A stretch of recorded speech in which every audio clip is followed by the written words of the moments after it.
Alors, vous ouvrez la paracha de Chaye Sarah. On est au Perek Kaf Gimel et au Pasuk Aleph. On va prendre le début de la paracha. Kaf Gimel, Pasuk Aleph. Tov. Alors, on va prendre ces deux psukim et on va essayer de, premièrement, essayer de comprendre ce qu'on nous dit dans le texte et essayer d'aller un peu plus loin. On va lire Vayu Chaye Sarah.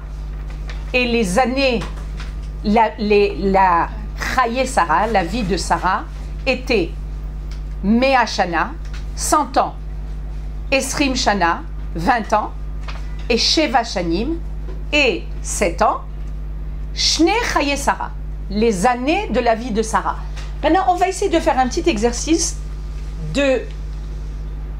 Vous allez me poser des questions. Est-ce qu'il y a des questions qui se posent dans ce pasouk? Pourquoi est-ce qu'il distingue Il y a fait Meot. Alors on nous dit comme ça. On nous dit Mea Shana, elle avait 100 ans, plus 20 ans, plus 7 ans. C'est une bonne question. Il y a plein d'autres endroits dans la Torah où on nous donne l'âge de quelqu'un. Quand il décède, on nous dit il avait 127 ans. D'accord? Là, on nous dit 100 ans et 20 ans et 7 ans. Est-ce que c'est la seule question que vous avez à poser dans ce passage? Je répète. La vie de Sarah est définie par son âge. Elle est définie par son âge. La vie de Sarah est 127 ans. On vient nous donner, la longévité de la vie. Quelqu'un part de ce monde, on demande quel âge il avait. En général, c'est comme ça. Quel âge il avait? Il y a fait Meod. Pourquoi on répète à 2 reprises Chaye Sarah? Chaye Sarah. D'accord. Vayu Chaye Sarah.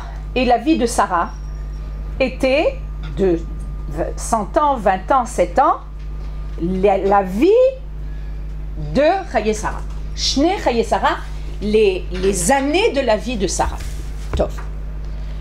Alors, on va essayer de comprendre pourquoi la Torah nous donne la longévité de vie de Sarah de telle façon qu'on nous parle de 100 ans et 20 ans et 7 ans. Et on va lire Rashi, qu'est-ce qu'il nous dit?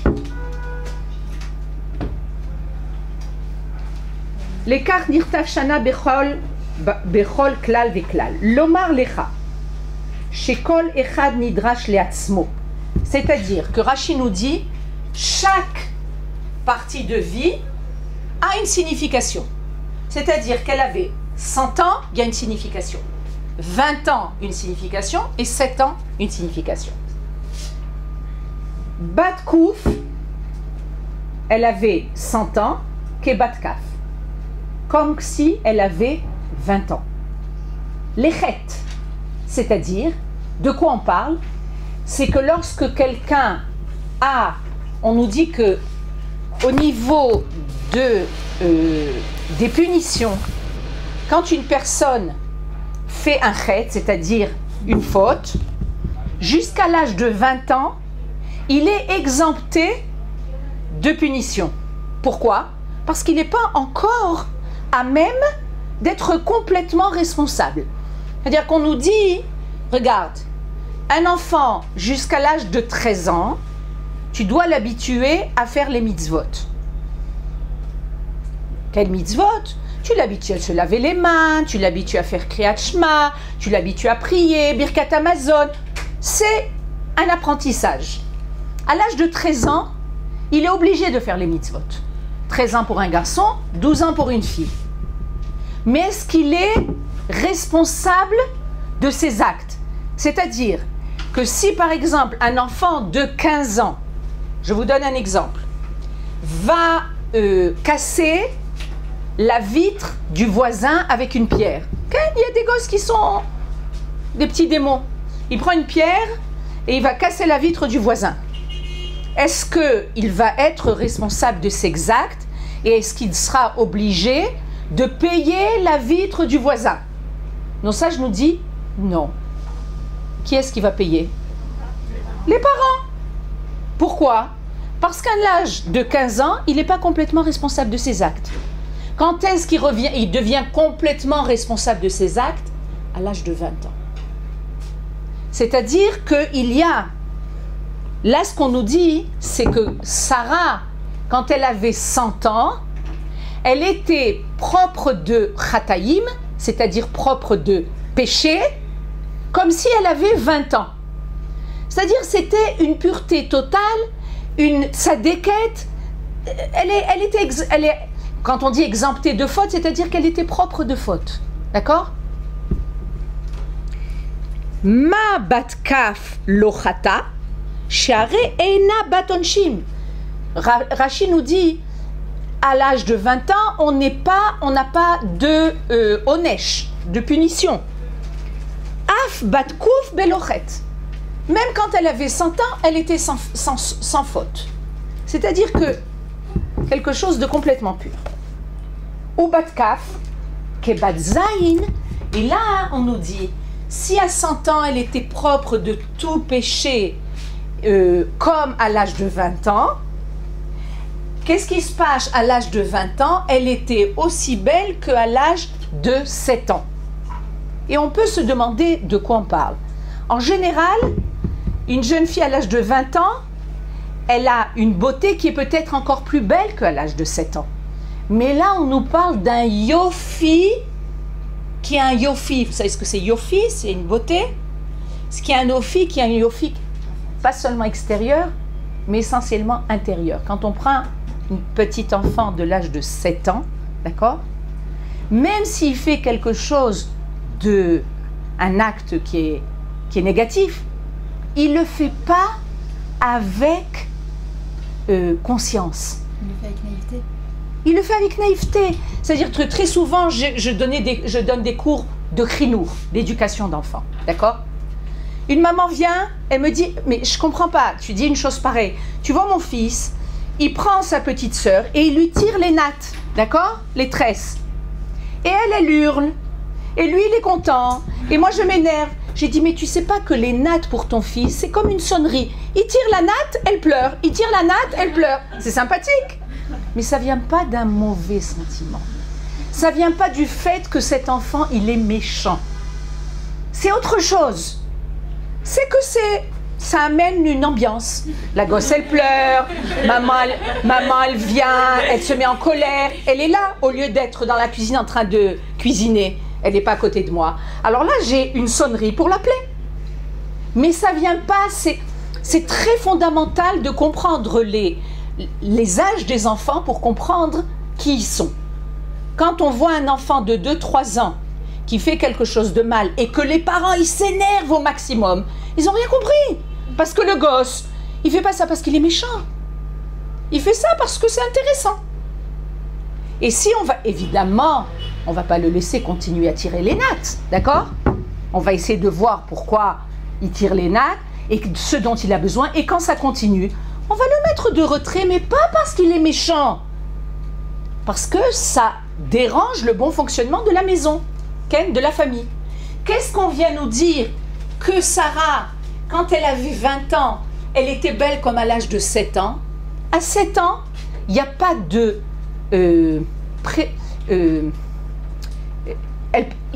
prévoit pas des actes mauvais. Elle était pure. C'est-à-dire qu'il y a une beauté intérieure qui se révèle. La Torah vient nous enseigner quelque chose de fondamental. La vie, c'est pas une ligne continuelle dès le moment où on vient au monde jusqu'au moment où on part de ce monde. C'est pas une ligne continuelle. Les psychologues savent bien le dire. Mais dans la Torah, on vient nous enseigner quelque chose d'extraordinaire. C'est-à-dire que plus tu es petit et plus tu es pur, plus tu vas t'éloigner de cette pureté de l'enfance, plus tu vas te perdre quelque chose. Et là, elle nous dit, la Torah nous enseigne par quelques mots. Vous voyez comment c'est quelques mots. Comment Sarah, à l'âge de 127 ans, elle a gardé la pureté de quand elle avait 7 ans, ou la beauté quand elle avait 7 ans, et la pureté quand elle avait 20 ans. Qu'est-ce qu'on vient nous dire? Je veux aller encore plus profondément. Plus on s'éloigne de la jeunesse, plus on perd de cette pureté a priori. D'accord? Mais la Torah elle vient nous dire, regarde, tout le travail du chinour, tout le travail de le processus, l'évolution d'un individu, c'est de ne pas perdre ce qu'il avait quand il était petit. La civilisation occidentale nous dit, qu'est-ce que c'est l'enfance? Le principal, c'est de préparer les enfants à l'âge adulte. Il faut qu'ils soient armés, qu'ils soient forts, ce qui est aussi vrai. Mais d'un autre côté, ils nous disent pas combien l'âge de l'enfance, du nourrisson. C'est-à-dire quand on voit un nourrisson, je ne sais pas si vous avez l'occasion de vous imaginer ce que c'est un tout petit bébé. D'accord? Quand on regarde un tout petit bébé, c'est comme si qu'il était dans un autre monde. Il sourit. Je sais pas à qui il sourit. C'est pas parce que tu le chatouilles ou quoi. Il vient d'un autre monde, d'un monde pur. Et il vient dans ce monde et il est encore imprégné de ce monde. C'est magnifique. On peut regarder un bébé qui vient de naître pendant 1 mois, 2 mois. C'est comme un petit ange où il n'est pas complètement encore descendu dans ce monde. Tout notre travail, c'est de garder cette pureté tout au long de notre vie. Évidemment, l'enfance a des merveilleuses choses. D'un autre côté, un enfant, il est fragile. Il est fragile au niveau du corps, il est fragile au niveau psychologique. Tout notre travail, c'est de garder la naïveté, la pureté, l'innocence d'un enfant, mais avec des forces d'un adulte. Tout le travail d'un adulte, c'est de, au lieu de penser qu'est-ce que je dois faire pour que mon enfant, il soit plus un enfant. C'est tout mon travail, c'est de me dire qu'est-ce que moi je peux faire pour garder ce côté enfant. Une fois, une rabbinite donnait un cours, elle disait comme ça. On a l'impression que les parents donnent beaucoup plus que les enfants. Parce qu'on dit, les parents ils sont sans arrêt en train de donner. Mais en fait, on doit être conscient que les enfants donnent aux parents beaucoup plus que ce que les parents donnent aux enfants. Et je trouve que c'est une phrase extraordinaire. Pourquoi? Parce qu'ils sont encore neufs. Les personnes adultes, elles sont blasées. C'est où la vie? Bon, j'ai pas le temps. On voit un enfant, tu te balades avec lui, ou tu vas, je sais pas, tu vas faire une course, et puis il vient, il te dit, maman, regarde les fourmis. Moi, je suis toujours emballée de ces petites histoires. Il voit les fourmis, mais c'est merveilleux d'avoir des fourmis. Il n'y a pas longtemps, un de mes petits-enfants m'a dit, regarde, cette fourmi, elle a sur elle, elle tire sur elle une miette qui est 2 fois plus grosse que son corps. On dit que les fourmis, elles sont très travailleuses. Maintenant, nous, tu sais, c'est très beau les fourmis. Mais cette contemplation, ce regard des enfants vers la nature, vers la beauté, vers une belle fleur, on le perd avec le temps. Et quand on a le temps d'écouter un enfant, on se replonge dans une nature qui est propre, où tu t'émerveilles des choses, où tu fais attention. Quand la plupart du temps, un enfant te parle, Ken, quand vous baisera ta chaîne, vous allez devenir maman. On est tellement occupé, amen, on est tellement occupé, il y a tellement de choses à faire. Un enfant te parle, tu lui dis, Sader, Ken, pourquoi? Et là, j'ai trop de choses à faire. C'est toutes les mamans. Mais tu rates quelque chose. tu rates la vision propre, nouvelle de la vie. Comprenez ce que je veux dire? Maintenant, qu'est-ce que la Torah vient nous dire à propos de Sarah? Elle vient nous dire que Sarah, elle était vieille, elle avait 127 ans et elle est restée jeune. Mais elle était vieille.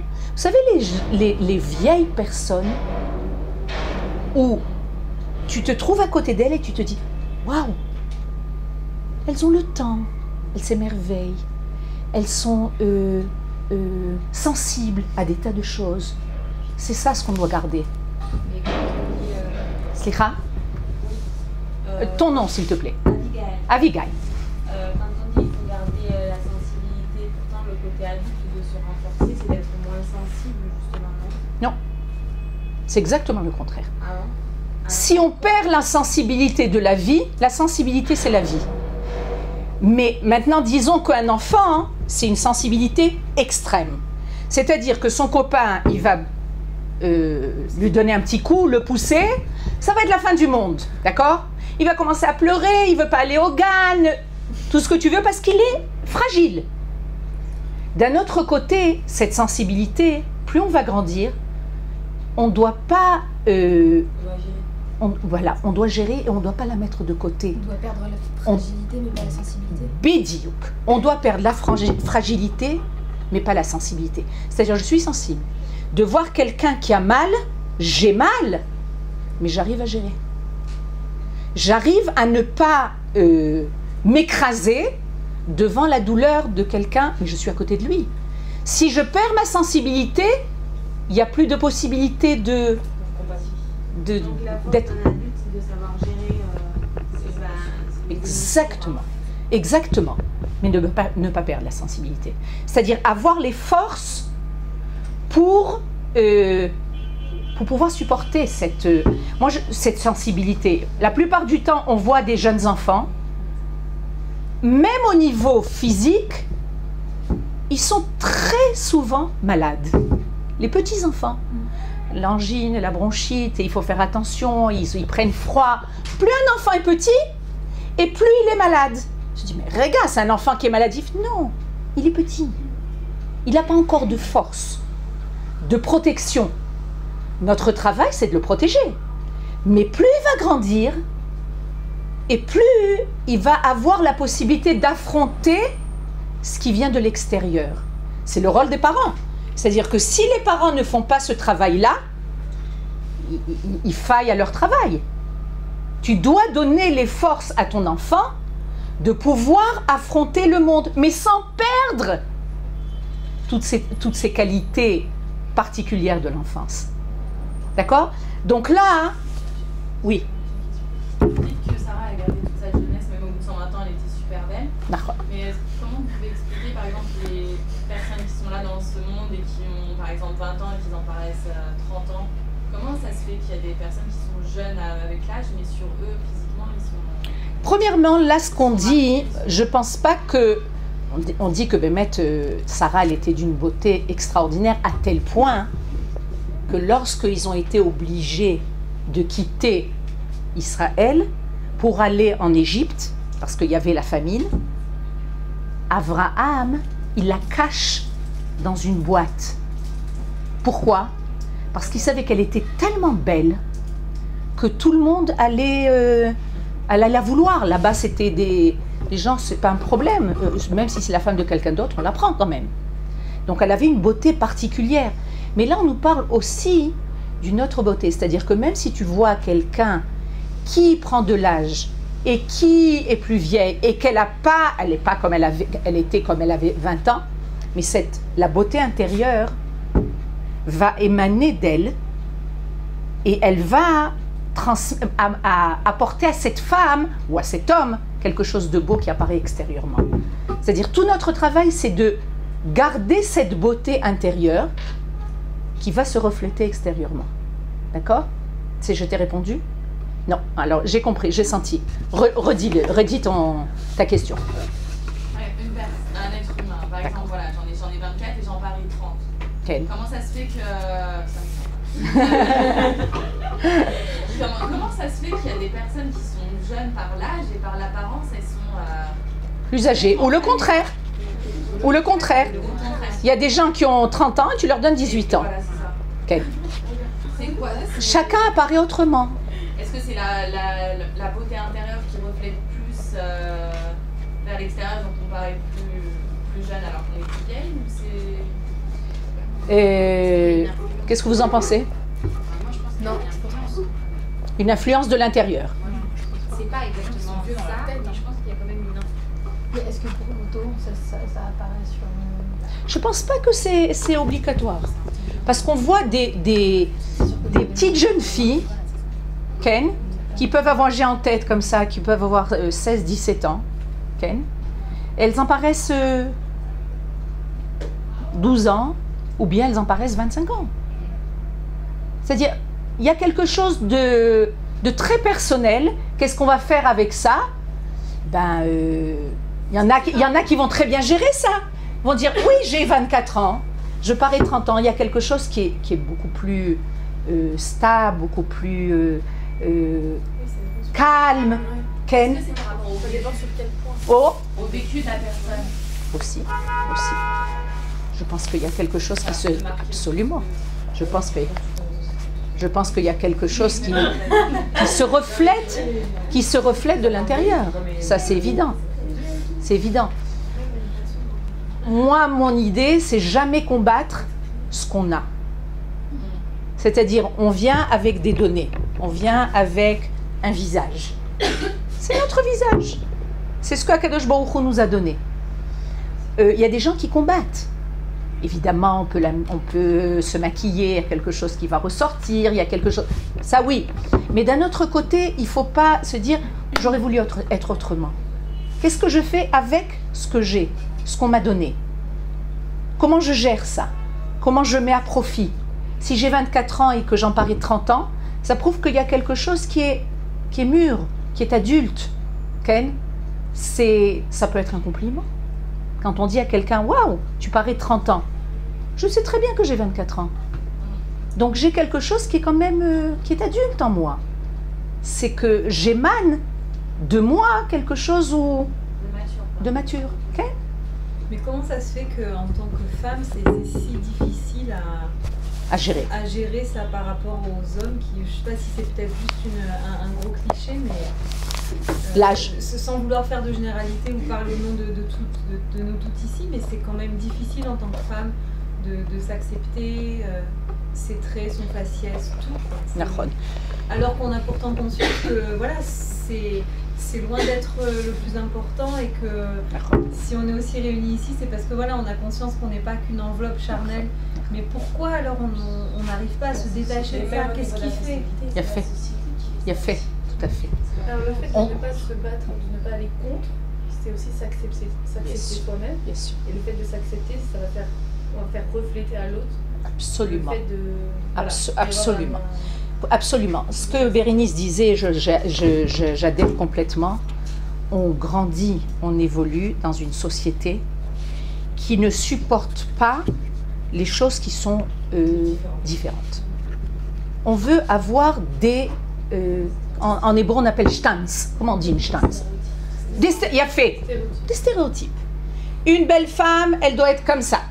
Ken, elle doit être... Il y a quelque temps, j'étais en France, et une de mes amies me disait, mais tu vois que dans les magasins, il y a la plupart des bons magasins, c'est des toutes petites tailles. Si tu n'es pas toute petite taille, tu vas acheter dans les magasins de grande taille, c'est-à-dire autre part. C'est-à-dire on veut créer un stéréotype de ce que doit être la femme. C'est tout notre travail, c'est de ne pas rentrer dans ce stéréotype. C'est de me dire, regarde, il y en a qui naissent petits, grands, il y en a qui naissent avec une corpulence qui est plus importante, même au niveau, pas gros, mais qui n'est pas fin. Okay? Il y a des femmes qui sont très fines, il y a des femmes qui sont moins fines. Le gros problème, c'est étant donné qu'on nous rentre dans un moule, si tu n'es pas dans ce moule, tu vaux rien. Tu vaux rien aux autres, tu vaux rien à toi-même. Et ça crée une tension psychologique terrible chez la personne.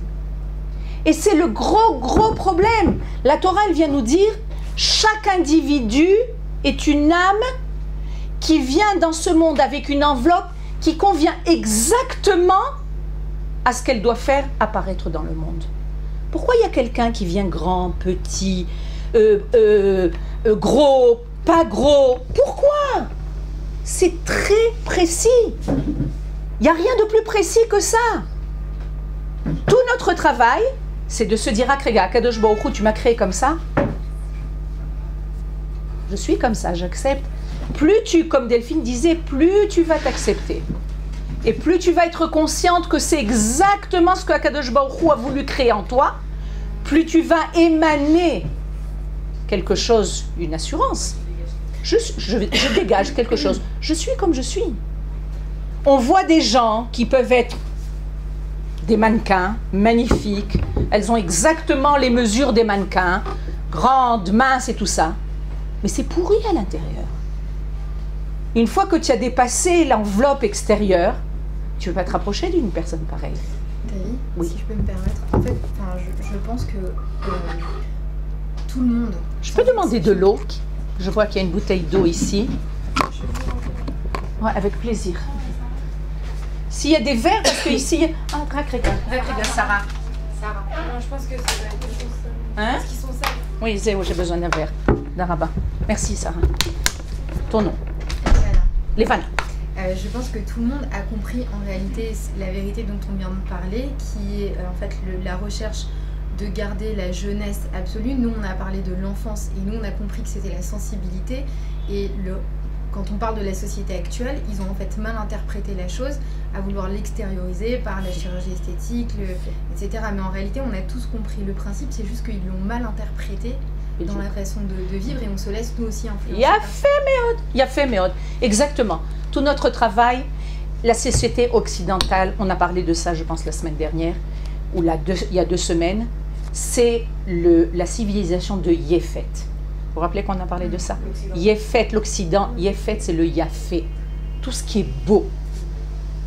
Les Grecs, c'était la beauté, c'était la force, c'était les muscles, c'était les gens forts. Les gens handicapés ou les gens vieux, on les tuait, on les mettait dans la montagne, qui terminent leur vie. Ils n'ont pas de place dans ce monde. La vie occidentale nous fait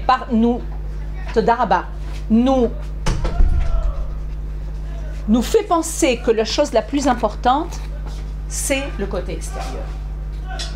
Maintenant, qu'est-ce que la Torah, Slichationa, 2 secondes, qu'est-ce que la Torah vient nous dire? L'idéal, c'est que Yéfet habite dans les tentes de Shem. Qu'est-ce que ça veut dire? Shem, on a dit que c'est Israël. C'est le contact avec le divin. Shem Mishamayim. On ne dénigre pas la beauté. Oui, on pense que la beauté a une place. Oui, quand on parle du Beth Amikdash, on parle de beauté du Beth Amikdash. On parle de femmes qui étaient merveilleuses. On en parlera, on fera un cours sur la beauté. Mais que ce soit lié avec les tentes de Shem. Que cette beauté, elle ait des racines. Elle ait une intériorité. La beauté, oui. Mais si elle est dénuée de toute profondeur, elle ne vaut rien du tout. C'est en fait tout le travail de la Torah, c'est d'amener à un équilibre dans tous les mondes. Tu vas me parler de beauté. Est-ce qu'une femme doit être belle? Est-ce qu'elle doit s'occuper d'elle-même? Bevadaï! Bien sûr qu'elle doit s'occuper d'elle-même. Et si elle se maquille, et si elle paraît bien, et si elle grossit trop, il faut qu'elle fasse attention. Bevadaï! C'est pas comme je suis. Non! Je fais attention à moi-même. Mais d'un autre côté, il y a quelque chose d'intérieur que je dois faire apparaître. C'est les 2 mondes réunis. Qui c'est qui voulait? Tsiona. On parle de physique, mais je pense qu'il y a quelque chose de pire en plus, c'est la sensibilité. Enfin, je veux dire, le minimum de sensibilité, aujourd'hui, c'est reconnu comme une faiblesse. Quand vous avez dit qu'il faut garder un minimum de sensibilité, pas la fragilité, je parle de sensibilité, de toucher pas quelque chose, d'apprécier les choses pures et simples telles qu'elles sont. Même aujourd'hui, dans cette société, il n'y a pas que le physique, il y a même ça qui est rejeté. Bevadaï! C'est encore pire, je pense. Je suis tout à fait d'accord avec toi. Dès qu'on apprécie quelque chose, on a l'air d'être une personne faible aujourd'hui. Nahon. Et c'est-à-dire que même si tu vas être sensible de voir quelque chose qui est délicat, on te fait comprendre, bon, laisse passer. Qu'est-ce que tu t'attaches à des choses pareilles? Continue dans la vie. Non. La Torah vient nous dire, tu vois, une bête qui est dans la difficulté, Ken, un petit chat qui a mal, tu vois que sa patte, elle est coincée. Arrête tout. Va aider le petit chat. Ken, la société occidentale va mettre en évidence, en épingle, l'extérieur, mais quand tu vas voir quelqu'un qui est dans la détresse ou qui est attaqué, personne va s'arrêter pour l'aider. C'est-à-dire, c'est vraiment un monde qui rend la personne, qui enlève toute vie de la personne. C'est dénigré de vie, c'est dénué de vie. La Torah te dit non, c'est ça la vie.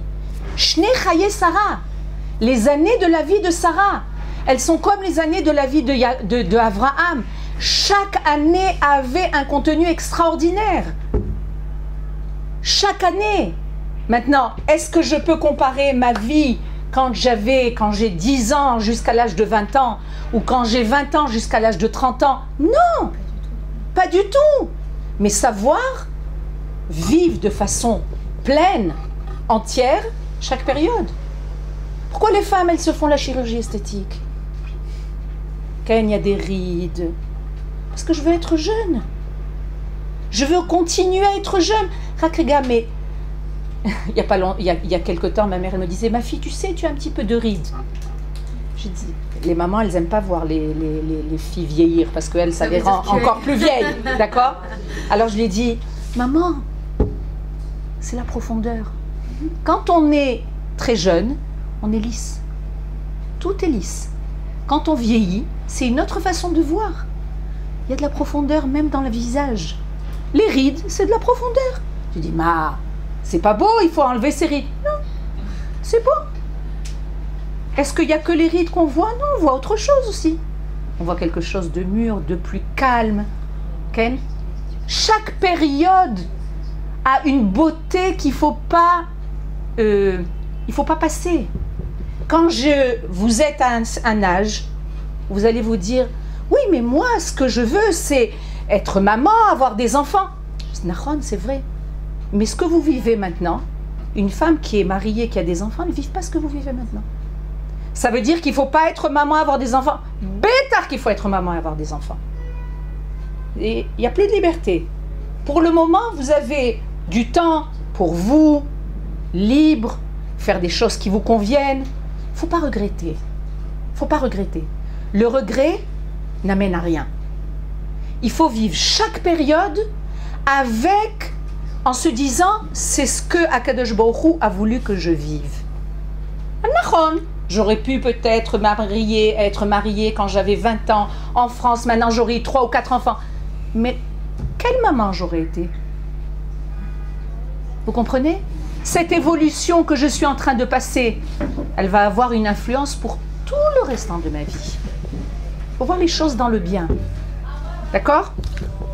C'est-à-dire Ken, Déborah. À propos de ce qu'on avait dit sur le fait de prendre soin de soi, moi j'avais appris que pour justement dans Chaye Sarah, quand on parle de 7 ans, de 20 ans et de 100 ans, c'est parce que il y avait un midrash qui racontait qu'à 7 ans, elle prenait soin d'elle comme à 20 ans. Alors que en temps normal, on pourrait se poser la question, dire bon, à 7 ans, on fait pas attention à notre apparence physique, parce qu'on s'amuse, parce qu'on pense à autre chose. Et à 20 ans, on commence à prendre soin de soi, d'accord, à se maquiller, etc. D'accord. Donc c'est de l'autre côté. Voilà, exactement. Fait. Et là. Et le reste. Et en fait, dans toutes les périodes, à 7 ans, à 20 ans et à 100 ans, elle avait la même manière. Ça veut dire elle prenait pas soin d'elle. Comme une femme, elle évolue en fonction de son âge et en fonction de comment elle va prendre soin d'apparaître bien, d'avoir un beau physique. Elle est restée à 7 ans comme à 100 ans. Fait, bien fait. Aussi une belle explication. Oui, il y a beaucoup de midrashim dans... Mais vous voyez que cet enseignement vient nous amener à comprendre des choses, comprendre ce que c'est l'enfance, comprendre ce que c'est les périodes de la vie, comprendre ce que c'est la vieillesse. C'est un enseignement important. Parce que c'est arriver une forme d'humilité en fait, de s'accepter, de voir que chaque chose a son temps. Tout à fait. Tout à fait. Tout à fait. On dit que Akadosh Baruch Hu se révèle à l'homme à chaque seconde. Tout notre travail, c'est est-ce qu'on va l'écouter. On n'a plus de névoie. C'est quoi la névoie? La prophétie. On n'a plus de prophétie.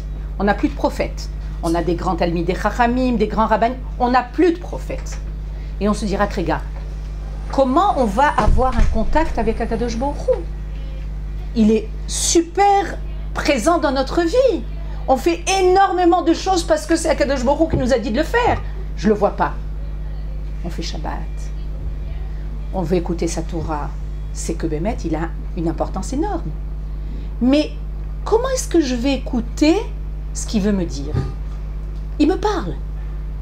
Notre travail, c'est d'écouter sa parole. Comment je vais savoir quelle est sa parole? Comment je vais détecter sa voix? On dit c'est notre travail à nous-mêmes. Akadosh Baruch Hu parle à chaque individu de façon très intime. Et la façon dont il va parler à l'Evana, ou à un tel, ou à moi, est différente. Chacun a une onde, a des ondes spéciales avec Akadosh Baruch Hu. Mais il faut que je détecte ces ondes-là. Et il va, et on dit qu'Akadosh Baruch Hu, il est appelé Makom. Makom, c'est quoi Makom? C'est un lieu. Un lieu, c'est de savoir que là où tu te trouves, c'est là où tu vas pouvoir l'écouter. Regarde, oui, mais si je suis maintenant en cours, et que je me dis, peut-être que j'aurais pu être maintenant autre part. Chaval. C'est dommage. Parce que quand tu es là, profite de l'endroit où tu es, du moment où tu es. C'est le Zman, c'est le moment, c'est l'endroit, c'est le lieu. Tu es là. Concentre-toi là où tu es pour le rencontrer. D'accord? Pourquoi il est marqué Shne Chaye Sarah? Les années de la vie de Sarah. Et ça revient à ce qu'on disait tout à l'heure. Shne Chaye Sarah, ça vient du mot, c'est quoi? Shanim. Shanim. Shana Tova. Nachon? Shanim, c'est-à-dire les années. C'est quoi Shanim? Ça vient du mot les Shanot. Shana, les Shanot. C'est quoi les Shanot? Renouveler, changer. Il y a quelque chose de différent qui apparaît. Ce que la Torah vient nous dire, entre autres, ce que je vous dis comme explication, il y a encore des dizaines et des centaines d'explications. Une des choses qu'on peut comprendre, c'est ce qu'on disait tout à l'heure, que chaque période de la vie est différente. C'est-à-dire que quand on a 7 ans, c'est pas comme quand on a 20 ans. Quand on a 20 ans, c'est pas comme quand on a 100 ans. C'est-à-dire qu'il y a un chinouille. Il y a une différence. C'est être accepté que dans la vie, il y a des différences au niveau des périodes de ta vie. D'accord? Ça, c'est dans ce passou qu'on a appris pas mal de choses au niveau de la psychologie, au niveau de l'éducation, au niveau de qui était Sarah. Okay? Ce qu'on va voir par la suite, c'est qu'en fait, on vient nous parler du fait que Sarah est morte. Rashi vient nous dire qu'elle est morte à la suite de Akedat Yitzhak. Akedat Yitzhak. Hein? De chagrin, et que Sarah est morte. Et que là, on va voir que Abraham va chercher où enterrer sa femme. On le dit qu'elle est morte de chagrin. C'est marqué, c'est pas de chagrin. On nous dit Nismecha mitat Sarah le Akedat Yitzhak dans le Rashi. Nismecha mitat Sarah le Akedat Yitzhak, c'est que juste après l'histoire de Akedat Yitzhak, on nous parle de la mort de Sarah les fiches aliédées besorat akeda shenis damen bna le shrita vekimat shelon yishrat. On nous dit pas de chagrin. On nous dit les fiches aliédées besorat akeda shenis damen là. Étant donné qu'il y a eu l'annonce de la akeda, en français on appelle ça sacrifice, mais c'est pas sacrifice. On dit sacrifice d'Isaac. La ligature d'Isaac, chez Nis Damen Bna, que son fils était a passé, donc il devait passer cette ligature, les shrita, pour comment on dit shrita, pour l'égorger, vekimat shelon yishrat. Et il a presque pas été égorgé. Presque pas été égorgé. C'est intéressant ce que c'est la première fois que je lis ce Rashi. Kimat shelon yishrat. Qu'est-ce que ça veut dire? Kimat chez Nishrat. Presque il a été égorgé. Mais presque il n'a pas été égorgé, ce que nous dit Rashi. Alors, les explications des Chachamim, elles sont énormes, surtout dans toute cette histoire de la Kedat Yitzhak, qui est la plus grande épreuve de Abraham. C'est donc l'épreuve de Sarah aussi, évidemment. Il y en a qui disent, elle est morte de chagrin. C'est humain. Elle a eu son fils unique à l'âge de 90 ans, Ken. Comment une mère peut tenir le coup quand on lui dit, tu sais, ton mari, il a été prendre ton fils pour l'égorger. On dit que il y a un midrash qui nous dit que c'est le Satan. C'est-à-dire c'est une voix qui va venir, il y a des voix intérieures. Ken, c'est marrant, ce matin je disais à mon petit-fils, il ne voulait pas, Ishaï, il ne voulait pas s'habiller tout seul. Je veux pas m'habiller tout seul, je veux pas m'habiller tout seul. Alors je lui ai dit, tu sais, il y a une voix à l'intérieur qui ne veut pas qu'on soit grand. Et il y a une voix à l'intérieur qui nous dit, oui, tu peux t'habiller tout seul. Alors il me dit, et comment je l'entends cette voix? Je dis, chacun l'entend cette voix. On a des voix intérieures. Par exemple, on nous raconte que quand Abraham Avinu a pris son fils pour l'amener au Har Moriah, d'accord, pour lui faire la Akedah, tout le chemin, il a entendu, on dit que c'est le Satan, mais c'est des voix. Alors, des voix qui lui disaient comme ça, quoi? Après tout ce que tu as passé, tu as eu ton fils à l'âge de 100 ans, tu vas maintenant aller le sacrifier? Une voix. Une autre voix qui vient lui dire, mais tu t'imagines quel manque de Emouna ça va? Tu es là pour transmettre la Emouna dans le monde. Ce qui est vrai. Maintenant, tout ton projet divin, il va se casser la figure complètement. Une autre voix qui lui dit, c'est pas une autre voix, c'est on dit que même il y a eu des obstacles. Parce que, qu'est-ce que ça veut dire des obstacles? Que des fois, devant la personne, il y a quelque chose il y a un problème. Je dis, ah, tu vois, il y a un problème, c'est que je dois pas le faire. C'est tout des voix. Maintenant, en Sarah, il y avait aussi. Elle a dû savoir. Peut-être que Abraham lui a dit. On ne sait pas, on ne nous raconte pas. On sait que, quand j'ai posé la question il n'y a pas longtemps à mon mari, j'ai dit, bon, Abraham, c'était l'épreuve de Abraham et de Sarah. Il me dit, l'épreuve de Sarah, elle a passé l'épreuve, c'est-à-dire elle a terminé sa vie. C'est-à-dire, il y a une épreuve où on te demande de continuer ta vie avec une douleur terrible. C'est une épreuve. Il y a une personne qui, c'est son épreuve, mais elle a terminé. C'est-à-dire que c'était la fin de sa vie. Et là, par Ranishmata Mimena Vemeta, il y a des Chachamim qui nous disent quelque chose d'incroyable, qui nous disent que Sarah, elle est morte parce qu'elle s'est dit peut-être que mon fils ne va pas être au niveau de donner sa vie pour un Kadosh Baruch Hu. C'est-à-dire énorme, une émouna incroyable. toute sa vie, c'est tellement pour faire apparaître le divin dans le monde.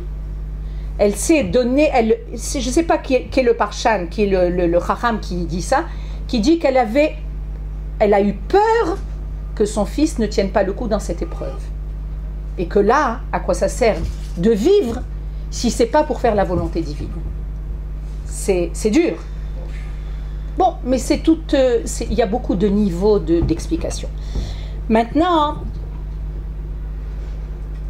Sarah meurt.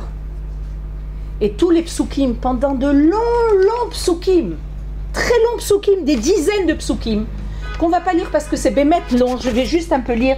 Yakom Avraham et Alpnemeto, Vaïdaber Elbnechet, les morts, sa femme est morte, il va se lever, il va demander aux gens de Chet, d'Ebnechet, je suis là, je suis chez vous, je voudrais acheter un kever, c'est-à-dire un caveau pour enterrer mon mort.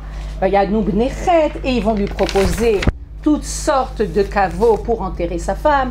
Et on voit des psukim et des psukim, des dizaines de psukim qui viennent nous parler des échanges entre Avraham et Bnechet. C'est qui les Bnechet? C'est une peuplade qui habite dans la région de Hebron, d'accord?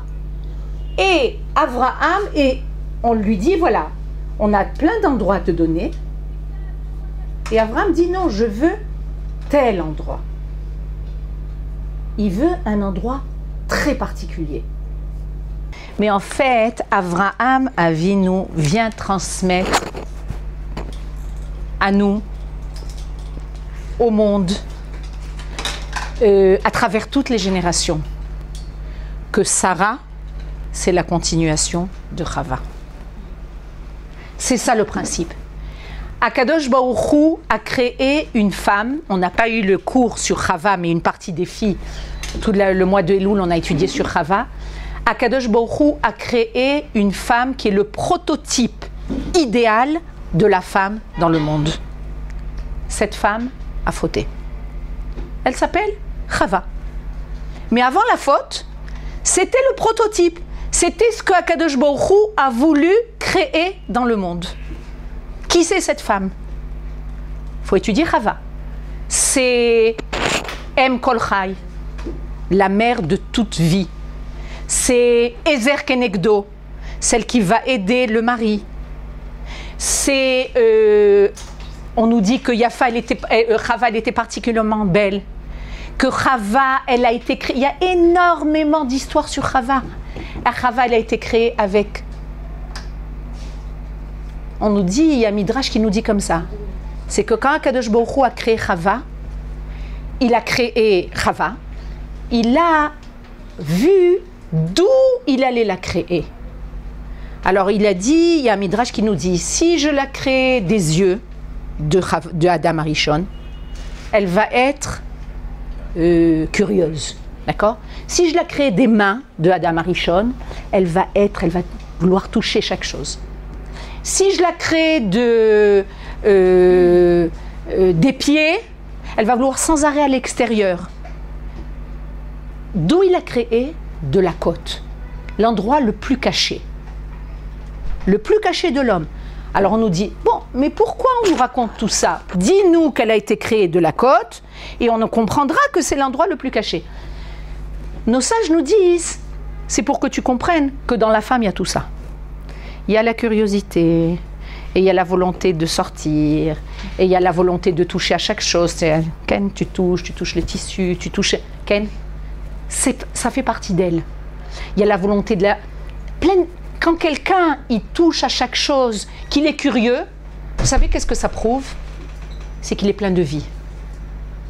Quand quelqu'un, il n'est pas plein de vie, que disons qu'il est malade, rien ne l'intéresse. Une femme, elle est appelée Chava, parce que Chava, ça vient du mot Chaim. Chava, ça vient du mot Chavaya. Mazé Chavaya, c'est une expérience. C'est de la vie. Quand je dis Wai, Chaviti Mashou, qu'est-ce que ça veut dire Chaviti Mashou? J'ai vécu quelque chose. Une femme, c'est la vie. Maintenant, quand on est plein de vie, Ken, et c'est la femme, il y a de très bonnes choses, mais il y a aussi des choses qui sont dangereuses. Et la Torah vient nous dire, avec tout ce plein de vie que Akadosh Baruch Hu a mis dans la femme, il y a eu la faute. C'est-à-dire que toutes les femmes ont en elles la capacité de fauter au niveau de la curiosité, de fauter au niveau de... Mais on va lui donner la possibilité d'avoir un cadre qui va permettre de réparer la faute de Chava.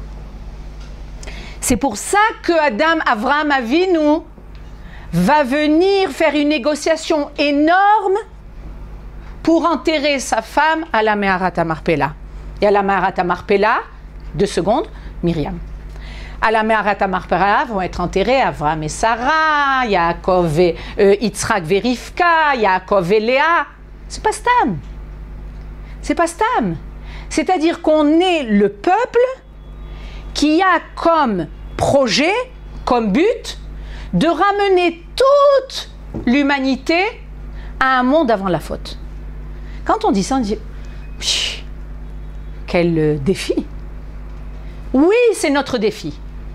On veut un monde avant la faute, on veut un monde où il y ait la présence divine et où on voit que la présence divine n'est que bénéfique. Quand on faute, quand Adam et Chava ont fauté, c'est qu'ils ont pensé que la présence divine n'était pas bénéfique. Et le peuple d'Israël, c'est de remettre le monde à ce monde avant la faute. Oui, Myriam.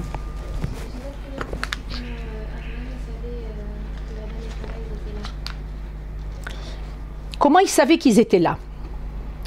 Il y a eu une tradition. Premièrement, comme nous, on a une tradition que nos pères et nos mères sont enterrés à la Meharat HaMarpela. D'accord? Il y a combien de temps est passé? Peut-être 3500 ans. C'est pas mal. Mais vous allez aller Shabbat parce que vous savez que les pères et mères sont enterrés là-bas. Il y a une tradition. On va là-bas et quand on prie, on sait qu'on est lié avec nos sources de vie qui sont nos pères et nos mères. Avraham avait comme tradition que Adam et Chava étaient enterrés là-bas. Tu comprends? Il y a des traditions, il y a des choses qui passent de père en fille, de père en fils. 2 secondes. Et en plus de ça, imaginez-vous, Avraham, il est né en 1948, de la création du monde. Adam Arishon, il est mort, il avait 930 ans. C'est pas énorme, c'est-à-dire c'était 1000 ans avant. 1000 ans avant, c'est pas énorme. D'accord? Quel? Les noms. Hana. J'ai une question, j'ai pas compris pourquoi le fait que Chava soit créée de la côte de l'homme, ça montre qu'elle a tout. C'est pas qu'elle a tout. Qu'il a voulu la créer, j'ai dit trop rapidement, c'est qu'en fait, quand il a créé de la côte de l'homme, Akadosh Baruch Hu, il dit, je te crée de la côte de l'homme pour que tu sois tsnoua. Mazé tsnoua. Tsniout. La côte, c'est quelque chose qui est caché.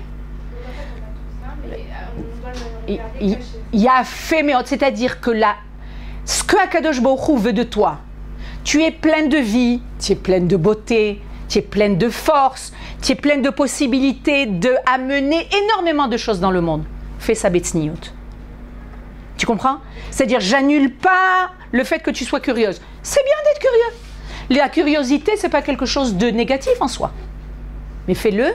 Si tu vas être curieux dans le sens où tu vas aller voir ce qui se passe dans le téléphone de ta copine, ça c'est négatif.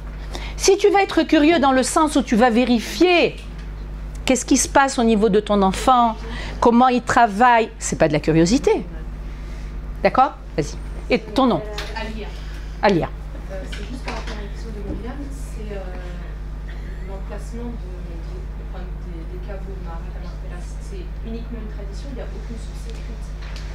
Non, on nous dit la source écrite, c'est que c'est à Hebron, c'est dans la Meharat HaMarpela. Et on nous dit qu'Avraham Avinu a payé 400 pièces d'or ou d'argent pour acheter cet endroit-là. Maintenant, tous les endroits, c'est des traditions. Il y en a qui vont venir te dire, oui, mais c'est pas exactement là la Meharat HaMarpela. La preuve, c'est que tout au long des générations, Il y a eu un emplacement qui a été retenu. Peut-être que c'est autre part, peut-être que c'est autre part. C'est une tradition qui...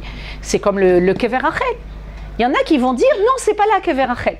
Bon, mais pour le moment, nous, ce qu'on nous dit, c'est là Kever Rachel. On prie à Kever Rachel parce qu'on pense que Rachel est enterrée là-bas. Ken, ton nom?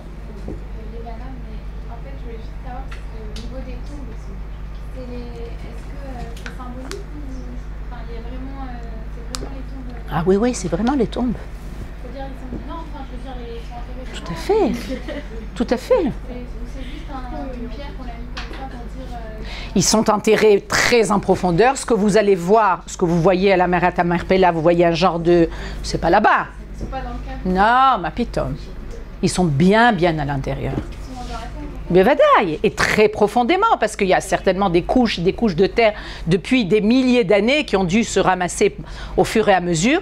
Ce qu'on voit, c'est juste un symbole. Ils ne sont pas là-bas. Ils sont pas là-bas.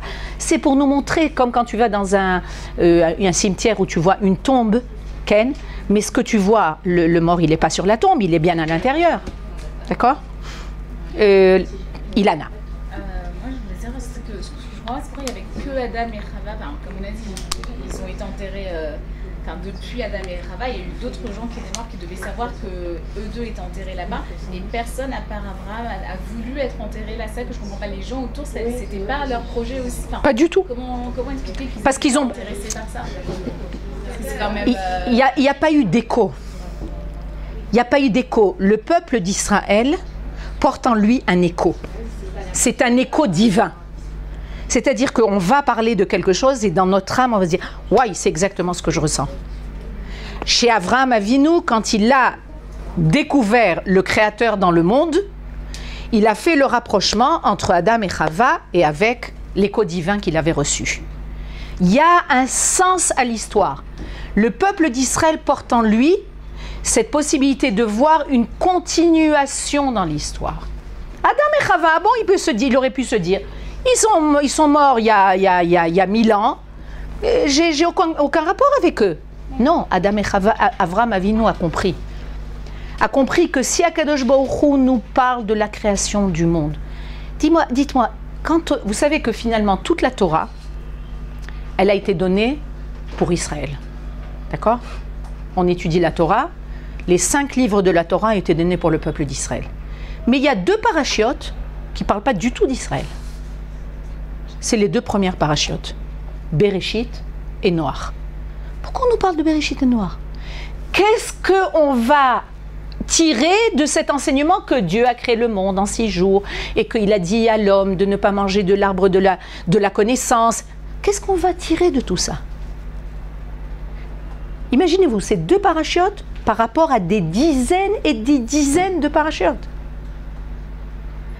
Pour te dire que oui, il y a une continuation. Il y a un début du monde. Ce début du monde, il a commencé avec la création du monde, avec 2 êtres que Dieu a créés, Adam et Chava, et que finalement, il y a eu une dégringolade. Il y a eu une coupure entre la relation de l'homme avec son Créateur.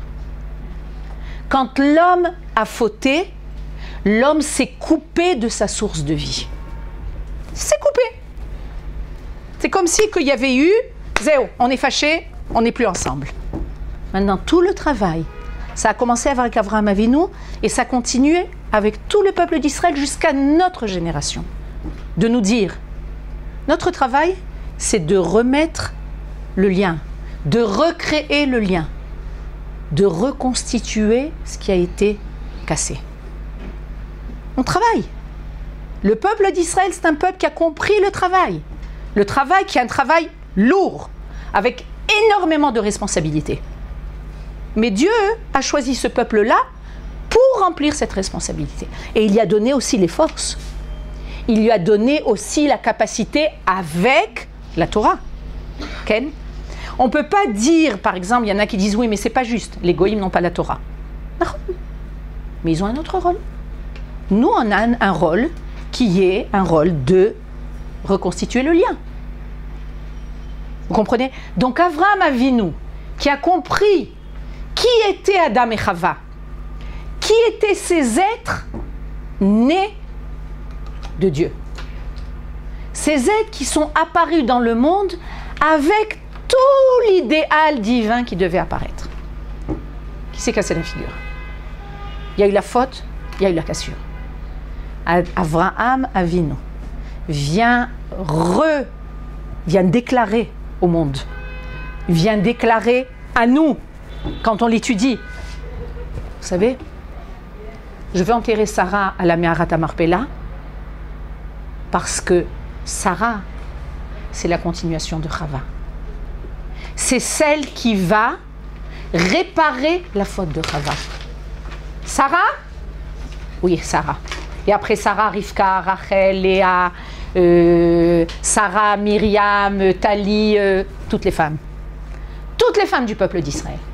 Ce sont elles qui vont retrouver le contact avec le Créateur. C'est pas Chava qui a brisé le contact. Pourquoi elle a brisé le contact? Parce qu'Akadosh Baruch Hu a transmis une loi, une directive. De tous les arbres du Gan Eden, tu peux manger. D'un arbre, tu ne peux pas manger. Et Chava, elle a écouté le serpent. Regarde, pourquoi Chava a écouté le serpent? Pourquoi le serpent a été parlé à Chava et pas à Adam Arishon? Parce qu'il dormait, parce qu'il savait qu'une femme, que Chava, elle écoute. Elle est perméable. Maintenant, c'est très bien d'écouter. Imaginez-vous si on n'écoute pas. Mais qu'est-ce que tu vas écouter? Fais attention à quoi tu vas prêter ton oreille. Il y a des choses que tu dois écouter. Il y a des choses, il vaut mieux pas que tu écoutes. Ça, c'est Chava. La Torah vient nous dire, Chava, elle a écouté ce qu'elle ne devait pas écouter. Et de là, elle a entraîné son mari à fauter. Maintenant, toi, Sarah, toi, les femmes d'Israël, vous, les femmes d'Israël, vous allez écouter la voix divine.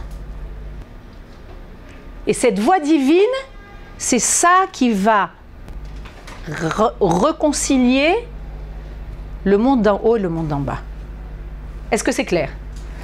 Maintenant, étant donné que la plupart des filles n'étaient pas là au Chodesh Elul, et je pense qu'il y a quelque chose de très important à ce niveau-là, je vais dire en quelques mots, et ça sera un rappel pour celles qui ont déjà écouté, en quelques mots, en quoi les femmes rétablissent le lien entre la volonté divine et leur propre volonté. Les femmes rétablissent ce lien à travers 3 mitzvot. Le Nerot. Yafé. La Chala, le préalable de la Chala. Et la Nida. Yafé. Alors, Chala, Nida et Adlakat Nerot. D'accord? Nos sages nous disent, une femme kshera, c'est une femme qui respecte ces 3 mitzvot. Chala, Nida et Adlakat Nerot. Kshera, c'est kasher. Une bonne femme. Isha kshera. Ken? Kasher, c'est pas seulement dans ce qu'on va manger, ce qu'on va pas manger. C'est aussi kasher, c'est qu'elle est bien, elle est pure, elle est convenable. Ken? Propre. Ken? On nous dit, une femme remplit son rôle en respectant ces 3 mitzvot. Chala, Nida et Adlakat Nerot. Et on pourrait se dire, vous savez, il y a des gens qui aiment, qui se disent, c'est ça la femme? On veut autre chose, on veut les tfilines, on veut monter à la Torah.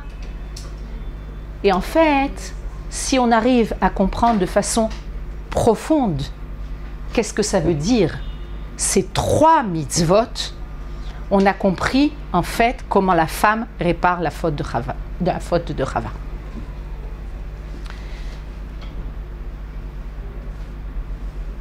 Quand Chava a fauté, je vais quand même prendre le pasouk parce que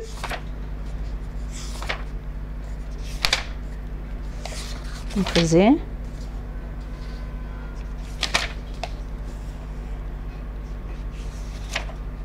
יפה.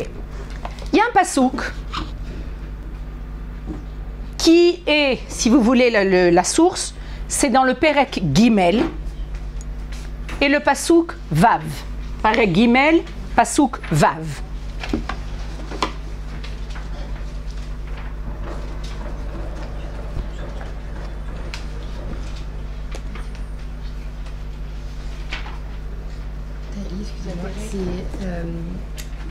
סליחה.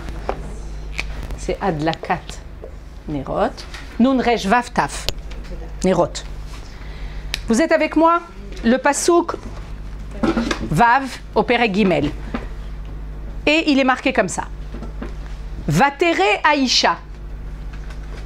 Ki tov ha'etz lema'achal. On nous parle de la faute de Chava. D'accord? Vechitava ou laenaim. On va expliquer. Venechmad ha'etz leaskil. Vatikar mipirio vatochal, vatiten gam leisha ima vayochal. Qu'est-ce que le pasouk vient nous dire? Aïcha, la femme, c'est donc Chava, a vu que l'arbre était bon pour le manger. C'est-à-dire qu'il était comestible. D'accord? La deuxième chose, ta'ava laenaim. C'est-à-dire qu'il était désirable au niveau de la vue. C'est-à-dire que il était attrayant, exactement. Et la troisième chose, venechmad ha'etz leaskil. Et que l'arbre, il était bien au niveau de sechel, de la connaissance, de la compréhension des choses. Nos sages nous disent qu'en fait, quand la femme a fauté, elle a fauté à 3 niveaux. Elle a fauté au niveau du corps, gouf, c'est-à-dire, elle voulait manger, d'accord? Elle a fauté au niveau du nefesh. Nefesh, c'est le côté vivant de la vie. C'est pas la neshama. La neshama, c'est divin. Le nefesh, c'est le côté psychologique, si on peut dire. Tout ce qu'on a au niveau des envies, des attrayances. La troisième chose, c'est au niveau du sechel. Sechel, c'est la raison, c'est la compréhension, c'est l'esprit. D'accord? Nos sages nous disent qu'en fait, on est constitué de plusieurs niveaux. L'homme est constitué à plusieurs niveaux. On a le corps. On a notre corps. On a besoin de manger. On a besoin de dormir. On a des besoins physiques, physiologiques, qui ressemblent beaucoup aux besoins des bêtes. D'accord? Mais c'est des besoins de l'homme. On a le côté psychologique de la personne. C'est le nefesh. L'estime de soi. L'estime de soi, les envies, la confiance en soi, tout ce que fait partie au niveau des sentiments de la personne. La troisième chose, le troisième niveau, c'est le sechel. J'aurais dû les marquer de l'autre côté, puisqu'on va de bas, le gouf, c'est le côté le plus bas, il y a le nefesh qui est au milieu, et il y a on va quand même le régulariser, puisque la grandeur de l'homme, c'est évidemment par son sechel. C'est le sechel, c'est-à-dire l'esprit, qui va faire de l'homme un homme. C'est le sechel qui va amener l'homme à étudier, à comprendre, à analyser, à construire le monde. D'accord? Quand Chava a fauté, elle n'a pas fauté seulement au niveau du corps, qu'elle avait envie de manger de l'arbre. J'ai vu une belle, un iodatma, une belle glace. J'ai envie de manger cette glace, mais je viens de manger un steak. j'arrive pas à tenir, j'ai besoin de... Ça, c'est au niveau du corps. Mais là, la Torah, elle vient nous dire, elle n'a pas fauté que au niveau du corps. Elle a fauté à tous les niveaux. C'est-à-dire, et au niveau de l'appétit matériel, et au niveau psychologique, au niveau vivant de son être, et au niveau de la compréhension. C'est-à-dire qu'elle s'est dit, peut-être qu'il y a quelque chose qui est au-delà de l'ordre divin. D'accord? Et on nous dit, il y a 3 mitzvot que la femme juive doit respecter. Il y a Chala, il y a Nida et il y a de la Katanerot. Maintenant, je vous jette ça en très peu de mots, mais ça va vous laisser réfléchir. En général, chaque mitzvah demande un cours particulier. Mamash, un cours particulier. La Chala, c'est quoi? C'est qu'on va faire notre pain, d'accord, nos chalotes, et on va prélever une partie de la pâte. Et qu'est-ce qu'on fait de ce petit bout de la pâte?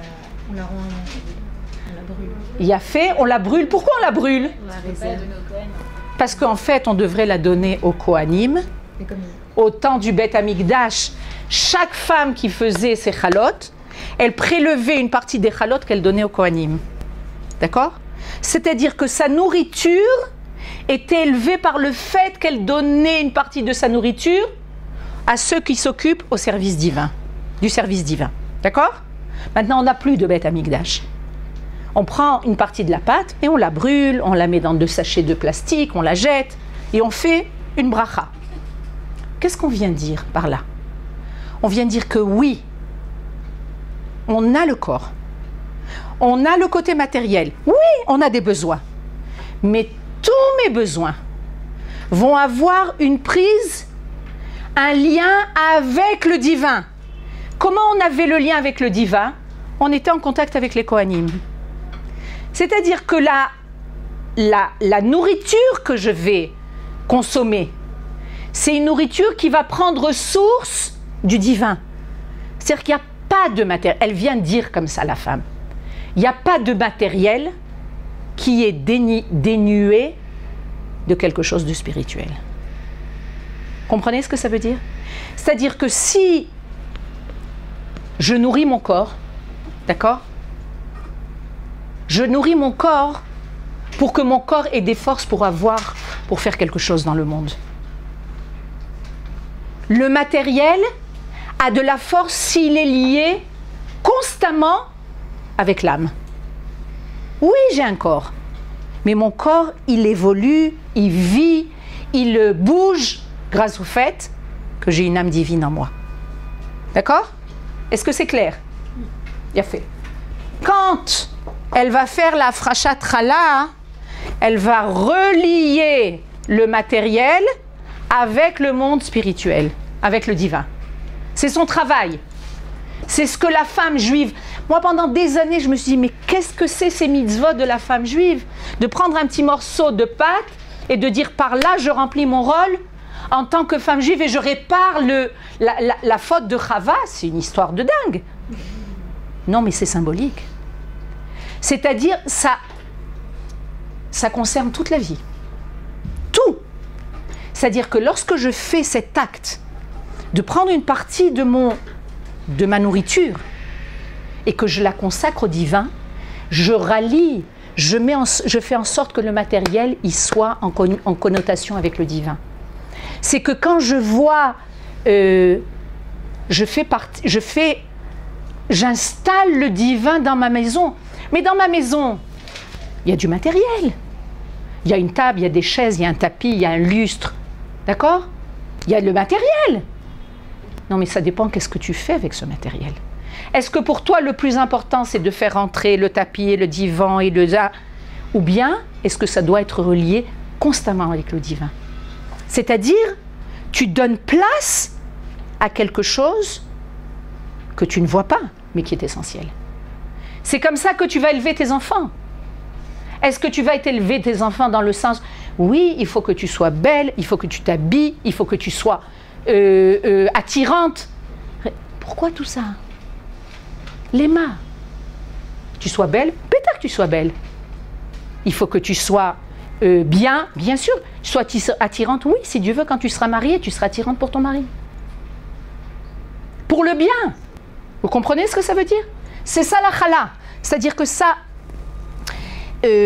englobe énormément de choses. Moi, je me suis toujours, 2 secondes, je me suis toujours donné comme exemple 2 sortes de femmes. Il y a des femmes qui sont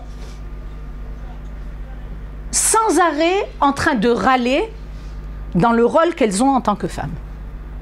Oui, mais moi je dois cuisiner, je dois faire ci, je dois faire ça, c'est-à-dire, c'est le matériel qui t'engloutit. C'est-à-dire, tu vois pas de lumière. Parce que pourquoi? Parce que le matériel, c'est un écran, la lumière. Tandis que quand une femme, elle est consciente qu'elle s'occupe énormément de matériel. Mais le divin, il passe à travers le matériel. Quand une femme fait à manger pour Shabbat, Nachon, elle s'occupe de matériel. Ken! Elle fait à manger, elle fait les chalotes, elle fait les gâteaux, elle nettoie sa maison, elle met la table et tout ça. Combien de matériel? Mais elle est liée au sens profond de ce matériel. À les révélations spirituelles. Ken? להפריש ברוך אתה השם אלוקינו מלך העולם אשר קידשנו במצוותיו וציוונו להפריש חלה תרומה. Trouma, c'est en fait un don qu'on donne à Dieu. Aussi. Il y en a qui disent la frish chala mina issa, il y en a qui disent la frish chala trouma. C'est-à-dire, il y en a qui disent la frish chala. Ouais. La deuxième chose, ça donc on a dit, la première, c'est pour réparer la faute qui a été au niveau du corps. D'accord? C'est la chala. Au niveau de Nida, il y a eu une attirance. Une attirance, un attrait au niveau de l'arbre. C'est attrayant. Ça va me faire du bien, ça va me faire plaisir. Qu'est-ce qu'on vient nous dire? Toute cette vie que tu as en toi, cette possibilité d'attirance que tu as en toi, Ken, ça fait partie du monde rikshi, du monde, je trouve plus mes mots, émotionnel, il y a fait émotionnel, tu vas le réparer au niveau de la nida. C'est quoi la nida? La nida, c'est les règles de loi de pureté, que quand une femme se marie, il y a une interdiction d'être avec son mari pendant toute la période où elle a ses règles, et après pendant une période de 7 jours. Ken? Maintenant, qu'est-ce qu'on vient nous dire, Ken? On vient nous dire, entre un homme et une femme, un mari et une femme, il y a une attirance. Et Baruch Hashem qu'il y a une attirance. C'est ça qui permet de s'aimer, d'avoir des enfants, de construire. Ken? Akadosh Baruch Hu a créé le monde comme ça. Et il faut qu'il y ait une attirance. Qu'est-ce qu'on vient nous dire? Tu sais, malgré cette attirance, on va mettre des limites. Pourquoi? Parce que s'il n'y a pas de limite dans la vie, il y a un danger. Un être vivant qui vit sans limite, il va complètement se noyer dans le monde. Alors je vais te mettre des limites. Et on nous dit que la nida, les lois de pureté, c'est ça qui fait apparaître le divin dans le monde. Le divin dans le couple, évidemment, après dans la famille, après un peu plus éloigné. Qu'est-ce que ça vient nous dire? Nachon, on a envie d'être ensemble. Mais entre nous, il y a la présence divine. C'est-à-dire que malgré tout ce que j'ai envie, malgré que j'ai un monde émotionnel qui m'attire pour faire des tas de choses, est-ce que ça convient? Est-ce que ça convient à ce que Kadosh Baruch Hu m'a indiqué de faire dans le monde? Et ça, c'est les lois de pureté. C'est la nida. Ça vient réparer ce que Chava a fauté au niveau de son monde émotionnel. La dernière chose, c'est le sechel. C'est-à-dire que Chava, en fait, avait vu dans le fait de manger de l'arbre qui était interdit, une possibilité de s'élever malgré l'interdiction divine. C'est-à-dire que j'ai un sechel, que je peux comprendre les choses, je peux évoluer, je peux analyser, même si Dieu ne me permet pas. Maintenant, la Torah elle nous dit, même ton sechel, tout ce que tu as en toi, même au niveau de la compréhension, c'est ce que Dieu t'a donné. Est-ce que ça va être connecté avec la volonté divine? Et on nous dit que en fait, la réparation de la faute de Chava, c'est la Adlakat Nerot. Et on se demande pourquoi le fait de prendre une allumette et d'allumer la Adlakat Nerot, une petite allumette va faire la réparation de Chava. C'est en fait le secret de la lumière. Quand on allume les bougies de Shabbat, on allume, on fait apparaître une lumière, mais cette lumière, c'est une lumière qui fait partie d'un monde de compréhension. Ce n'est pas une lumière physique. Est-ce que quand on allume les nérotes, on va faire une bracha, les adlik ner shel Shabbat, et on va dire Yehi Ratzon, qu'est-ce qu'on demande? Vous savez qu'est-ce qu'on demande dans cette bracha? On demande en tant que femme d'avoir des enfants qui sont dans la Torah. C'est ce qu'on demande. Regarde, le fait que tu allumes des nérotes, tu demandes à avoir de la Torah. Oui, parce que la Torah, c'est la lumière. La Torah va te éclairer, pas au niveau physique. C'est comme quand on dit à quelqu'un, hein, tu écoutes une explication de quelqu'un qui t'explique quelque chose et tu lui dis ah, tu m'as éclairé. Regarde, il a allumé une lumière? Non. Il t'a éclairé au niveau de ton esprit. Quand une femme va allumer les nérotes, elle va faire apparaître la lumière divine au niveau de la Torah. Et maintenant on se demande, regarde, mais une femme, elle n'est pas obligée d'étudier la Torah. Pourquoi c'est elle qui va allumer les nérotes? Puisqu'on doit faire apparaître la Torah dans la maison. Elle n'est pas obligée d'étudier la Torah. Le secret, c'est que grâce à la femme, il y aura bémet de la Torah dans la maison. Pourquoi? Parce que c'est elle qui va permettre au mari d'étudier la Torah. C'est elle qui va envoyer ses enfants au Talmud Torah. C'est-à-dire que la femme, c'est un moteur. Le moteur, on ne le voit pas. Vous prenez une voiture, on ne voit pas le moteur. Mais sans moteur, une voiture, elle ne marche pas. D'accord? Si le moteur, il fonctionne comme il faut, tout va marcher. Regarde, mais cette femme, on lui demande d'un côté d'être tsnoua, on l'a créée de la côte, elle se montre pas trop. Et d'un autre côté, on lui dit, grâce à toi, tout va apparaître. Grâce à toi, ton mari va étudier la Torah. Grâce à toi, tes enfants vont étudier la Torah. Grâce à toi. Regarde, c'est ça la force d'une femme? Oui, c'est ça la force d'une femme. C'est-à-dire que ça nous remet... C'est l'humilité la plus profonde. Bétiouk. Ça nous remet les pendules à l'heure. On a voulu faire, dans la civilisation occidentale, une femme, objet. Pendant des générations, la femme, rien que sois belle et tais-toi. D'accord?